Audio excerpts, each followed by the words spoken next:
23 September 1942. The sky over Stalingrad turns red. 7:12 a.m. 27,000 feet above the frozen Volga. The temperature outside your cockpit is -50 degrees Celsius. 8 Yakovlev Yak-1 fighters of the full 34th IAP streak east, climbing hard through a thin layer of morning cloud. Their young pilots, most barely 20, are laughing over the radio. They just bounced 4 Messerschmitts and sent one spiraling down in flames. Easy meat. The fascists are finished, they say. Stalingrad will hold. Below them, the city is a jagged wound of smoke and rubble. Above them, the sun is a pale coin in a pale sky. Then, the laughter stops. A single yellow-nosed Bf-109 G2 slides out of the sun like a shark fin. No wingman, no warning, just one German, alone, turning hard into the rear of the Soviet formation. The squadron leader, Major Ivan Kleshkov, keys his mic. "One bandit, 6 o'clock low, break." Too late. The Messerschmitt's engine snarls. Cannons flash orange. The last yak in the Vic disintegrates in a blossom of plywood and blood. The pilot never even saw him. 7 left. The German rolls inverted, drops beneath the tannic Russians, then hauls back on the stick in a vicious chandelle that no textbook says a 109 should survive. He is behind another yak before its pilot finishes swearing. A 2-second burst, the yak flips onto its back, trailing fire and a long scream that ends when it hits the Volga. 6. Kleshkov is shouting now, voice cracking. The formation scatches like startled birds. And still, the lone 109 climbs, turns, dives, always alone, always exactly when no one expects. In 90 seconds, he has already claimed 3. On the German radio net, a kind voice speaks for the first time. Hornet 4-1, 3 confirmed. Ammunition low, still engaging. The voice belongs to Oberlieutenant Erich Hartmann, 20 years old, 94 victories away from becoming the highest-scoring ace in history. And this morning, over the ruins of Stalingrad, he is just getting started. You can almost see the Soviet pilot's eyes through their goggles, wide, disbelieving, terrified. How is one man doing this? The Soviet formation is no longer a formation, it's chaos. 7 yaks are now 5. The 2 newest kills are still falling, black crosses against the white sky, one trailing a parachute that will never open. In the middle of the madness, Erich Hartmann's yellow-nosed Gustav never stops moving. He never flies straight for more than 3 seconds. He is a ghost with a 20mm cannon. Inside his cockpit, it's different. Calm. Almost quiet. Hartmann's eyes, ice blue, almost colorless, flick across the sky and practiced arcs. He isn't hunting planes. He is hunting mistakes. A wingman who turns too wide. A leader who looks forward instead of behind. A nervous pilot who yanks instead of rolling. He sees them the way a pianist sees keys. Right now, he sees Senior Lieutenant Nikolai Volkov banking left, trying to rally what's left of the squadron. Volkov is good, experienced, but he is also angry, and anger makes men predictable. Hartmann rolls his 109 until the world flips upside down, then pushes the nose through in a perfect split S. The G-forces crush him into his seat. Blood drains from his brain, the edges of his vision gray out. Most pilots would black out. Hartmann just counts. 1, 2, 3, and pulls out exactly 400 meters behind Volkov, unseen. He doesn't open fire yet. Range, 300, 200, 150. Only now does he squeeze the trigger. The exhale simply disappears. Volkov has half a second to realize death has arrived before the rest of his fighter cartwheels into the frozen steppe. 4 left. On the radio, someone is screaming in Russian, Someone else is praying. Hartman's guns click empty. He has fired 180 cannon rounds and 400 machine gun bullets in 7 minutes. Most pilots would break off now, head for home, claim an easy 4 victories. Hartman banks toward the rising sun, jettisons his empty drop tank, and calmly reloads from the spare belts his ground crew stuffed behind the seat that morning. He isn't finished. Far below, on a snow-covered airfield near Kalach, his wingman Gunther Rahl watches the distant specks of combat through binoculars. Rahl flew with Hartman earlier and was told to stay on the ground, engine trouble. He knows what he is seeing. He whispers the same words he will say for the rest of his life. My God, he's doing it alone. 4 yaks remain, strung out across 10 kilometers of sky like broken beads. They are no longer fighting the Luftwaffe. They are fighting survival itself. Hartman's Gustav climbs back into the sun, engine notes steady, almost gentle.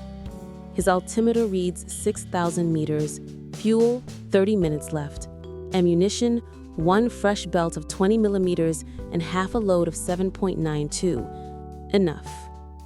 He spots the next victim immediately.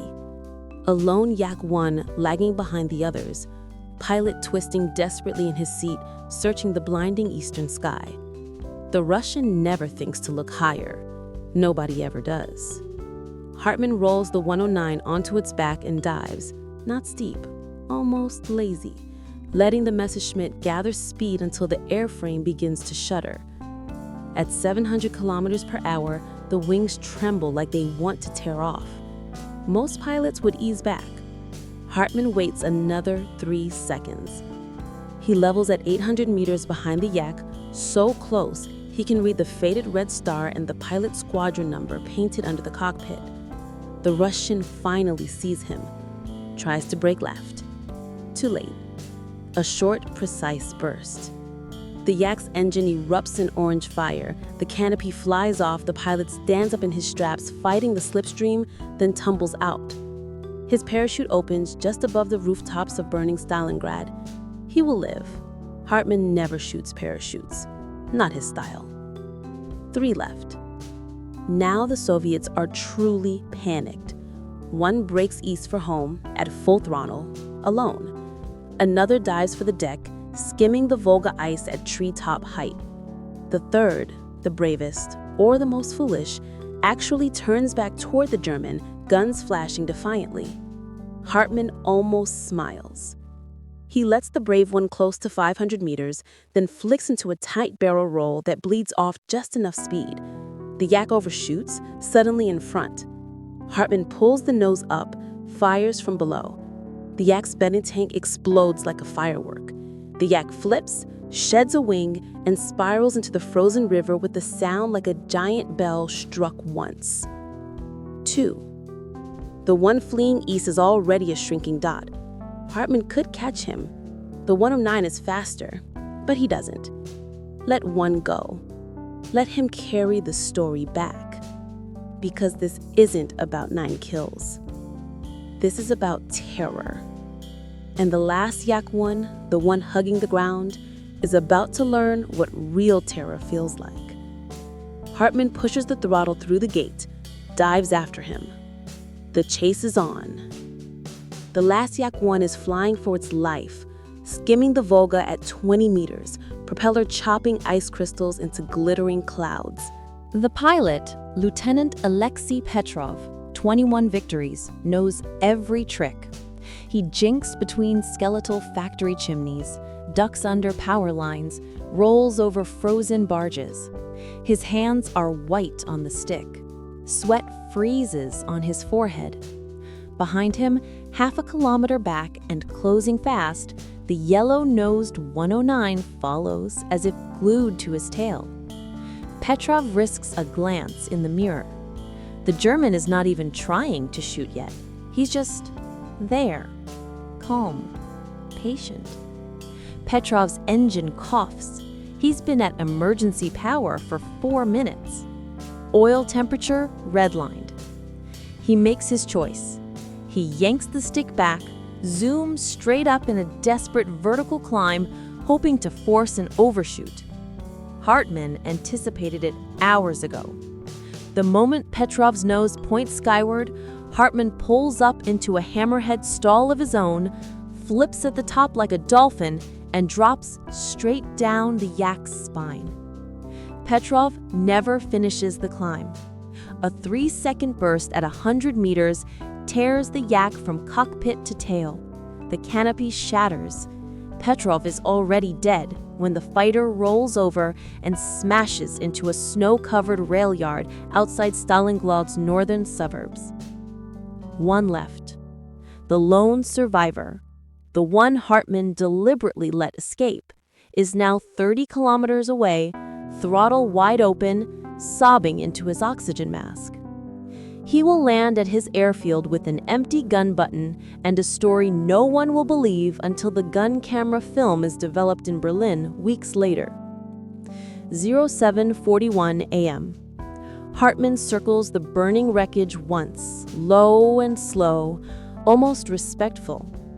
Then he banks west, drops to 200 feet, and flies home alone across the white steppe. No victory roll, no radio chatter, just the steady drone of a Daimler-Benz engine and the faint smell of burnt cordite in the cockpit. Behind him, 9 columns of black smoke rise into the winter sky like funeral pyres. 9 Soviet fighters destroyed in 29 minutes.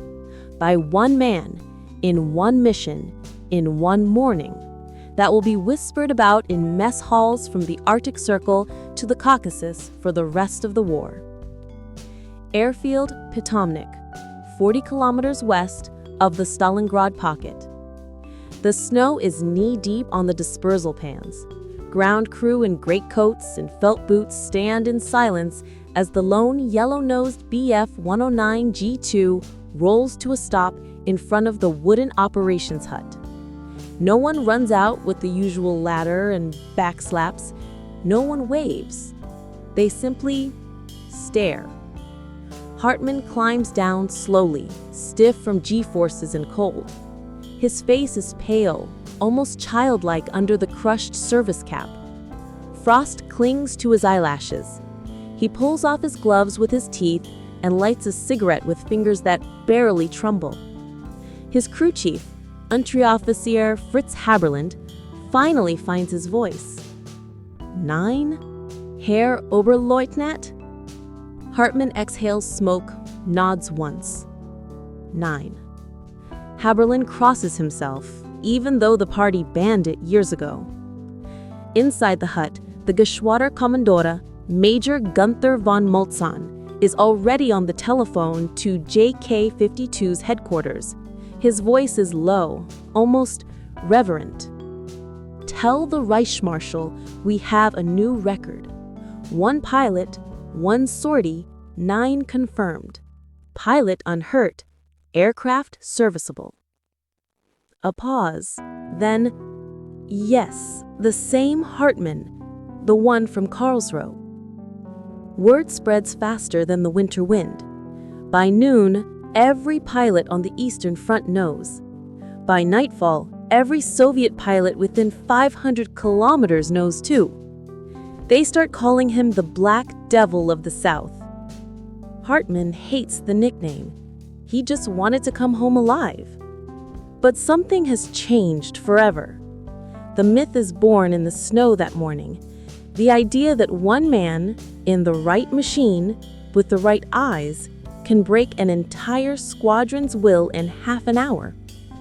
And somewhere above the ruins of Stalingrad, 9 fresh ghosts drift on the wind, whispering a warning no Soviet pilot will ever forget.